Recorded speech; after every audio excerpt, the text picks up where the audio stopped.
కానీ మీ ఫ్రెండ్ కమల్ హాసన్ ఈ మధ్య చాలా సీరియస్ కామెంట్లు చేస్తున్నాడుగా. అవును, అండ్ కో మీద ఒక పెద్ద చేంజ్ తమిళనాడు వాక్యూమ్ కూడా మధ్య. సో ఇప్పుడు అందరూ మాట్లాడతారు, అందరూ ఈ సోషల్ మీడియాస్ వచ్చింది, దాంతో చాలా నెగటివ్ ఉంది. కానీ ఇప్పుడు ఈ సోషల్ మీడియా వచ్చే వరకు అందరికీ, కెమెరామెన్ గారికి, లైట్ మ్యాన్ గారికి, అది కూర్చున్న వాళ్ళకి అందరికీ ఏం జరిగినా దాని గురించి ఒక ఒపీనియన్ ఉంది.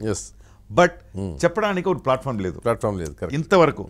బట్ ఇప్పుడు అందరూ చెప్పగలరు. సోషల్ మీడియా ఉంది కదా. అవును, కొంచెం ఎక్కువ పోతుంది కానీ అది somewhere it triggers positive thing. అది ఇప్పుడు జరుగుతుంది. దట్టు తమిళనాడు పొలిటికల్ సినారియోలో చాలా డిస్కషన్ జరుగుతుంది. ఇది ఉంది. కమల్ గారి లాంటి వాళ్ళు మంచిదే కదా, ఎవరైనా ఒకటి చెప్పాలి కదా. ఇప్పుడు అందరూ నన్ను అడుగుతారు, మీరేంటి ఇది గురించి. నేను ఒంటిగా ఉంటే నేను చెప్తాను. ఇప్పుడు నేను ప్రెసిడెంట్, నేను ఏం చెప్పినా, స్వయంగా ఏం చెప్పినా కూడా అది ప్రెసిడెంట్ ఆఫ్ లేకపోతే నేను చాలా స్ట్రాంగ్ కమెంట్స్ ఇచ్చేవాడిని. అవునా? బట్ ఇప్పుడు నేను అది చెప్తాను. సో ఇండివిజువల్ గా కూడా మీరు ఒపీనియన్స్ ఉన్నాయి కానీ అదే No, now I cannot express. అదే బికాస్ ఆఫ్ దట్ రెస్పాన్సిబిలిటీ. కానీ జనానికి అందరికీ మీరు గొప్ప నటుడు కానీ తెలుసు, కానీ మీలో సింగర్ కూడా ఉన్నాడు కదా సార్. నేను సింగర్ లేదు సార్. అయ్యో, నా వాయిస్ ఇళయరాజా దగ్గర ఎంతో ట్రై చేశారు. అప్పుడిప్పుడు ఒక రెండు లైన్ పాడేశాను. అది ఒకసారి పాడండి మా కోసం. నాకు చాలా నచ్చిన సాంగ్ ఇళయరాజా గారిది.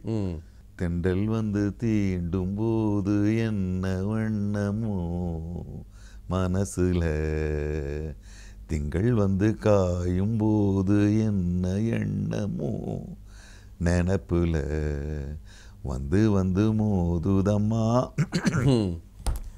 అదే it's one of the Ilaiyaraaja గారిది. కానీ బెస్ట్ సాంగ్ పాడగలరు ప్రాక్టీస్ చేస్తే.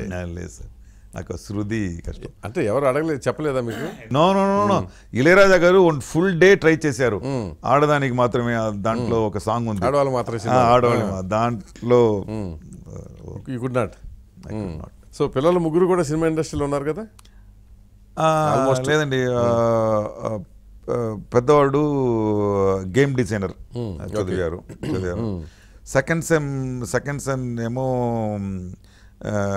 అనిమేషన్ చదివాడు ఫస్ట్. ఆ తర్వాత అనిమేషన్ వద్దు, సౌండ్ డిజైనింగ్ చేస్తాను, మ్యూజిక్ చదివారు.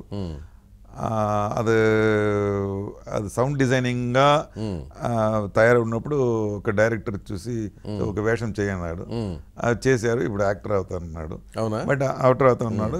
బట్ కానీ ప్రాపర్ ట్రైనింగ్ ఢిల్లీకి పంపించాను.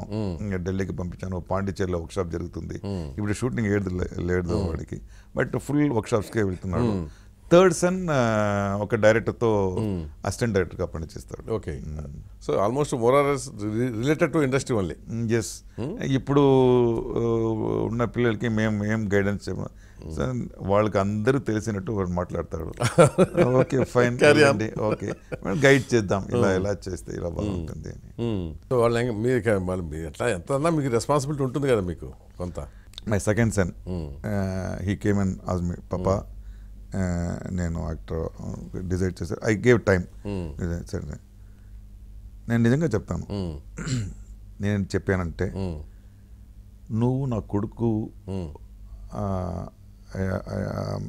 because you are my son, yes.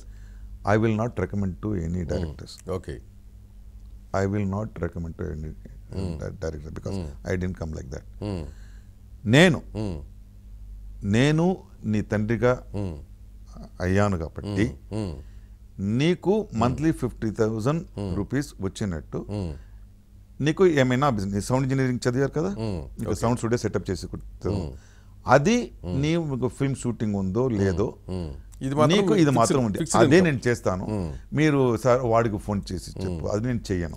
Okay, అది సరికాదు నాకు. అదే మీ మెంటాలిటీకి, నా మెంటాలిటీ కాదు అసలు. ఎందుకంటే ఆ హ్యూమిలేషన్ కావాలి. ఆ స్టెప్ బై స్టెప్ నువ్వే మీరే వెతికి అంటే అది మీరు సూపర్ స్టార్ అవ్వద్దు. But you have to experience the life. Yes. Chiranjeevi garu అయితే సరే, రజనీకాంత్ అయితే సరే ఎలా వచ్చారు? సో అంటే మీ కుటుంబంలో ఏంటంటే మీ ఫాదర్ విషయంలో పోలిస్తే మీది రివర్స్ రోల్. ఆయన మిమ్మల్ని పుష్ నేను చూశాను కదా, అదే నేను చూశాను, అందరూ చూశాను, ఏం లోపల ఉంది, ఏం బయట ఉంది.